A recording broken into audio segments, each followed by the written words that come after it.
Hello. അതെ, sweet corn ഇഷ്ടമുള്ളവർ ഈ വീഡിയോ സേവ് ചെയ്ത് വെച്ചിട്ട് കണ്ടാൽ മതിട്ടാ. കാരണം അവരെന്തായാലും ഇത് ഉണ്ടാക്കും. അപ്പം ഇത് സേവ് ചെയ്ത് വെച്ചിട്ട് കാണണില്ല, അത് നല്ലത്. എങ്ങനെ 1 കോടിയിലധികം ആൾക്കാർ കണ്ട വീഡിയോ ആണിത്. അപ്പം അത്രയോ ആൾക്കാർ കാണണമെന്നുണ്ടെങ്കിൽ ഇതിൽ എന്തെങ്കിലും ഒരു സ്പെഷ്യാലിറ്റി ഉണ്ടാവുമല്ലോ. അങ്ങനെ ഞാനും ട്രൈ ചെയ്ത് നോക്കി. ഞാൻ ട്രൈ ചെയ്ത് നോക്കിയപ്പോൾ മസ്റ്റ് ട്രൈ ഐറ്റം, ഒരു രക്ഷയില്ല. സ്വീറ്റ് കോൺ ഇഷ്ടപ്പെടുന്നവർക്ക് നല്ല ഇഷ്ടമാവും ഈ റെസിപ്പി. ഞാൻ സ്വീറ്റ് കോണിൻ്റെ ഒരു ഐറ്റം കൊടൈക്കനാൽ പോയപ്പോൾ കഴിച്ചിട്ടുണ്ടായിരുന്നു.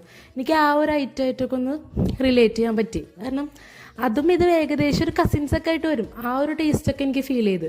നല്ല കിഡിലും സാധനം. ആദ്യം ഒരു 2 സ്വീറ്റ് കോൺ എടുക്കുക. ഞാൻ ഇപ്പോൾ 2 എടുത്തേക്കണം. 2 സ്വീറ്റ് കോൺ എടുത്തിട്ട് അത് നല്ലോണം ആവിപാത്രത്തിൽ ആവിയേറ്റെടുത്തിട്ട് അത് 4 കട്ട് ചെയ്യാം.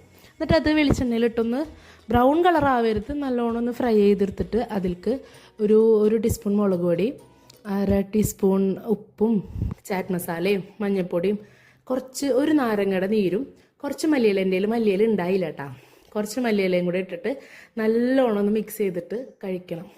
കിഡിലൻ സാധനം, ഒരു രക്ഷയില്ല. എല്ലാവരും ട്രൈ ചെയ്തിട്ട് ഫീഡ്ബാക്ക്സ് അറിയിക്കണം. കാരണം മസ്റ്റ് ട്രൈ ആയിട്ടുണ്ട്. പിന്നെ സ്വീറ്റ് കോൺ ആയതുകൊണ്ട് ചെറിയൊരു മതിരിപ്പ് ഉണ്ടാവും. അപ്പോൾ ഓക്കെ.